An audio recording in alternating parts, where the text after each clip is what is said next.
Hello, everyone, and welcome to episode 30, The Boy, The Hobbit, and the Weight of Great Expectation. Now, what does that mean? Well, recently, I've had the urge to rewatch the Hobbit trilogy, the extended cuts, obviously. I'm not an animal. And I've also recently got tickets for the 25th anniversary for the Phantom Menace, Episode 1 of the Star Wars saga. And so it's gotten me in this reflective mood to go back and look at these films and watch them again.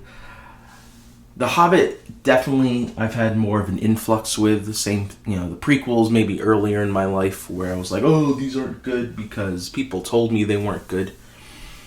But getting more confident in the idea that I can like what I like and not worry about what other people think, I've grown to really appreciate them more as I did when I was a kid and I first saw them in theaters.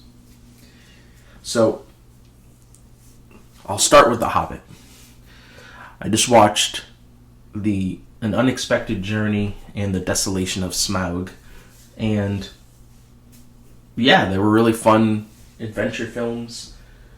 Going deeper into the appendices, the making of these films, you can see a Peter Jackson that was not supposed to have directed these films, that was thrown into the mix, and the weight of not having enough production time. So just to give some background history, Guillermo del Toro was supposed to direct Hobbit 1 and Hobbit 2, but due to various financial deals, rights issues, the film kept putting off. They didn't have a green light. It kept putting off. It didn't have a green light. And Guillermo had to face a choice whether I wait an additional 5 months without certainty that this film is going to get a green light, or do I move on to another project? And with great heartache, he moves on to another project. At this point, another 5 months go by. They finally get a green light. Peter kind of struggles with this decision and then finally decides, okay, I need to jump into the saddle and direct The Hobbit. They had kind of fallen in love with the story. Him, his partner Fran, and other writing partner Philippa. They go and they don't get exactly where they want it to, but they continue to work on these films. Now, when Guillermo del Toro was working on the films, he had 6 to 8 months of pre-production. Pre-production means you're prepping the film, you're looking at designs, you want it like this, you set it up like that. You're getting the story and everything exactly where you want it to be. Pre-production for a huge film like The Hobbit, like Star Wars, is immensely important because you want to go and know exactly where you're shooting. The difference between, let's say, The Hobbit and let's say a small indie film is you can kind of have it on the page but not entirely have it. So when you get there on the day, you can be like, okay, we're trying to find the scene, and you know what, let's find it in the moment. We can talk it out with the actors. It's not that you can't do that on a big film. It's just with so many other variables going into play, it's hard to really do that all the time. So Peter Jackson takes over. He has about 3 months of starting to prep. He doesn't get the year that Guillermo had, and then he gets sick, and then he has to just jump into the movie because timelines and due dates and when the studio wants the film out, just has to jump into it unprepped. So he starts filming, and it's almost like laying tracks in front of the train. I mean, when they did Lord of the Rings, they had 3 years of prep, and they really got to map out those films. I mean, that's why those films are a masterpiece. Those films feel so meticulously crafted because they had the time to meticulously craft those films, unlike The Hobbit. So when I go back and watch The Hobbit now, I can still feel the love there. It's that they didn't have enough time. Time is the enemy of all. So when I read reviews or I looked at things, and when I didn't really know, you're like, oh wow, they didn't do this, or they too much, and it's like, well, no, they didn't. Lines I may not have liked, maybe they didn't have enough time to do rewrites. Moments I may not have liked, the ending of the desolation of Smog, where they try to drown Smog in gold. I like it to a point. There's a really great moment, but when I think about it, I'm like, are they just trying to drown a dragon in gold? But maybe they, if you think of time, that's a big elaborate set piece, And when you're on set, Peter Jackson is answering 5 different questions, and, you never have time for yourself to think for yourself. So, it's interesting to look at these films. Now, the weight of expectation. The Lord of the Rings is massively successful. Everyone loves that trilogy. So you go into the Hobbit trilogy with great, oh my god, I want to see it. Oh my goodness. I had all my friends who were like, oh my goodness. This I cannot wait. This is Peter's passion project. This is the world he loves. And knowing, now, the stress, my goodness, it's the massive weight of expectation. And, it's interesting when I read reviews or when I listen to other people in the industry talk, and they talk about these kind of films with not like a disdain, but I don't want to do it. The new gotcha word I feel like now is Marvel. I can't do one of those Marvel movies. I can't. Kristen Stewart had one of those where it's like one of those Marvel movies. Patricia Arquette was when she was talking about AI, it was like, oh, the Marvel movies.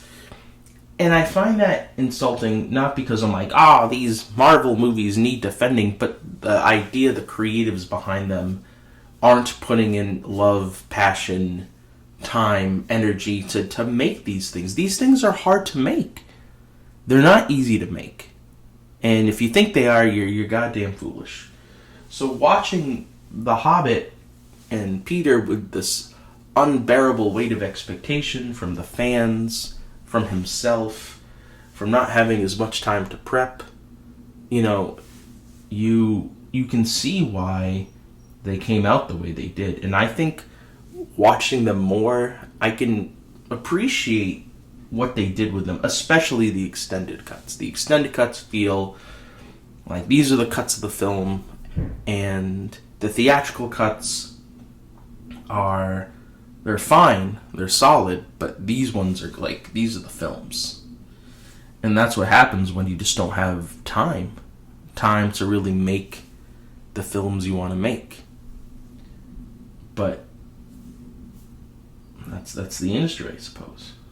Now, Star Wars is an interesting one. George had wanted to do 9 episodes, cut it down to 6, and the idea that he gets to go back and tell Anakin's backstory is interesting to him, and obviously you have a fan expectation there of this is what these films should be, and this and that. And what's interesting is when something's in the public domain, when something is so beloved and cherished, whether it's Lord of the Rings or Star Wars, there's an ownership of where people can be like, well, I would have done it like this, and I should have been, it could have been, and it should have been, and it would have been. And the older I get, I find that while some of that feeling is still in there, I'm trying to almost get rid of it. You can dislike something, and you can criticize something. I definitely have my critiques of The Hobbit. I definitely have my critiques of the prequels. But I find these movies, compared to the big budget movies now, where you look at something like Madam Web, which feels totally studio mandated, which feels totally studio driven, compared to let's say, going back to the Hobbit trilogy one more time, where Peter Jackson may have not had time, but those are definitely his movies. Those are definitely Philippa's scripts. Those are Peter's scripts. Those are Fran's scripts. When you go to the prequels, because George financed it on his own, I have a huge respect that someone was able to take a studio film that he wanted to make and make the film he wanted to make in this era where everything is, tested and, oh, does this work? Does this play? And the studio's like, it has to be like this, it has to be like this, it has to be like this. And even then, like, these things are hard to make. So, The Boy, Anakin, The Hobbit, Bilbo, and the weight of expectation of just trying to manage what everyone wants and what you want for the film and what's going on. So I found that very interesting. You're trying to serve all these things and at the same time your own desire as an artist. Does this have a point? I don't know. I don't think it does. But maybe I've learned as I've gotten older to just not go in so blindly to be like, this is bad, or, this is stupid. This has ruined my life. I mean, there's always going to be an example of that. Madam Web is so bad. But, I don't know. I guess I'm trying to be more reflective as someone who takes in these films. I'm trying to not jump to conclusions. I'm trying to learn more. Because the more I learned about the process of making of The Hobbit, the process and the passion that went into the prequels, you had people who loved these things. George loves Star Wars, despite what many people say. I think he's trying to tell a story about what happens when someone good goes bad. What happens when you take a youthful boy and he's corrupted? What happens when you have a democracy and it falls into a dictatorship? For The Hobbit, what happens when not what happens, but what's more important?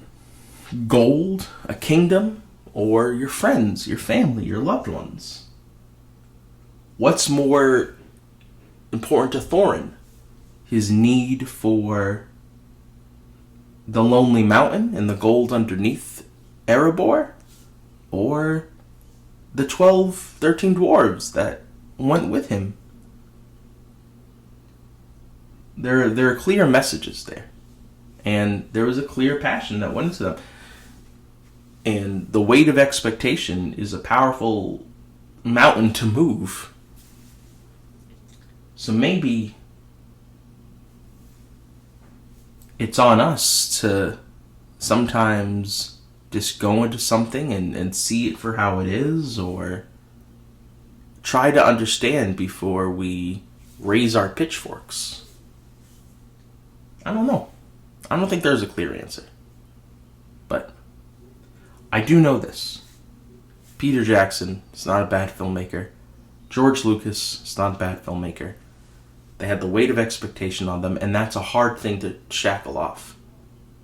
As an ellipses, as an epilogue, that's the same thing with the Star Wars trilogy. J.J. Abrams and Rian Johnson had the weight of expectation, and they're just trying to make the films they want to make. The films that artistically inspire them.